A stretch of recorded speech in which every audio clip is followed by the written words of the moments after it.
আসসালামু আলাইকুম। আশা করি সবাই অনেক ভালো আছেন। আমি এখন আটিয়া পুকুরে কালকে মেশিনটা পানি বাড়িয়ে দিছি। এখন বন 6.5 ফিটের উপরে পানি আছে। তো খাবার নিয়ে আসলাম পুকুরে খাবার দিতে। তো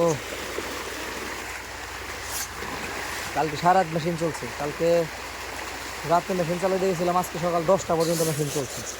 মাছের খিদা একটু বেশি লাগছে।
Tomat, mas.